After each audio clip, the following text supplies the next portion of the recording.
கிறிஸ சிறுவர் சீர்திருத்த பள்ளியில சேர்க்கணும் அப்படின்னு சொல்லிட்டு, போலீஸ்லேருந்து அரெஸ்ட் பண்ணுறதுக்காக வராங்க. இப்போ கிறிஷோவ வந்து இந்த மாரி சேர்த்துட்டாங்க, சிறுவர் சீர்திருத்த பள்ளியில சேர்த்துட்டாங்க அப்படின்னா, அவனோட வாழ்க்கையே போயிரும் அப்படின்னு சொல்லிட்டு, "நீ அவன காருக்குள்ளேயே உட்கார வச்சுக்கோ, நான் போய் பேசுறேன்.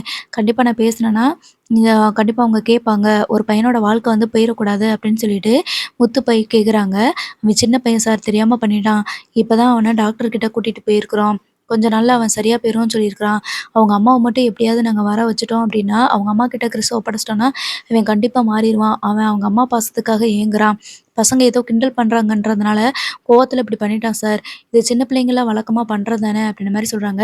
நீங்க சொல்றதுல எனக்கு புரியுது சார். சின்ன பசங்க அவங்களுக்குள்ள அடிச்சுக்கிருவாங்க, ஓடிக்கிருவாங்க. இது எனக்கு புரியுது. இருந்தாலும் கிறிஸ அடிச்ச பையனோட அப்பா வந்து சொசைட்டில பெரிய ஆளு.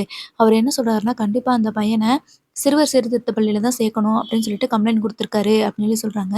சார் தயவு செஞ்சு சார் அந்த பையனோட வாழ்க்கையே போயிரும். நான் சொல்றத கொஞ்சம் கேளுங்க சார். நான் இதுவரைக்கும் யார்கிட்டயும் இப்படி கெஞ்சினதே இல்ல சார். அந்த பையனோட வாழ்க்கை மொத்தமா போயிரும். இப்பயே இந்த ஸ்கூல்ல இருக்கிறதுக்கே அவனுக்கு பிடிக்கல.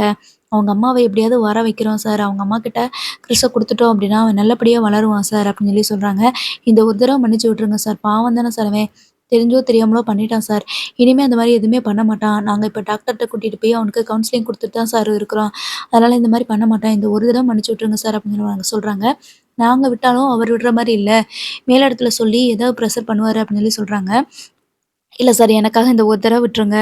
என்னோட பையன் மாதிரி நான் கெஞ்சி கேட்டுக்கிறேன் சார் அப்படின்னு சொல்லி சொல்ல, உடனே சரி நான் உங்ககிட்ட பேசிட்டு உங்ககிட்ட சொல்றோம் அப்படின்னு சொல்லிட்டு, ஆ கிறிஷ வந்து அடிச்சாம்படியா அந்த பையனோட அப்பா கிட்ட வந்து பேசுறாங்க. சரி இந்த ஒரு தடவ விட்டுறலாம். இன்னும் மறுபடியும் அந்த பையன வந்து அந்த ஸ்கூல்ல விடாதீங்க. இது மறுபடியும் இதே மாரி அவன் ஏதாவது பண்ணான்னா, கண்டிப்பா ஆக்ஷன் எடுத்தே ஆகணும் அப்படின்னு சொல்லி சொல்றாங்க. ஸோ இப்போ முத்து கெஞ்சினதுனால, இப்ப கிறிஷ வந்து விட்டுர்றாங்க. இதுக்கப்புறமா இந்த ஸ்கூல்ல வந்து அவன் இருக்கக்கூடாதுன்னு சொல்லிர்றாங்க. சரி அதுக்கப்புறம் என்ன நடக்குன்னு பார்ப்போம்.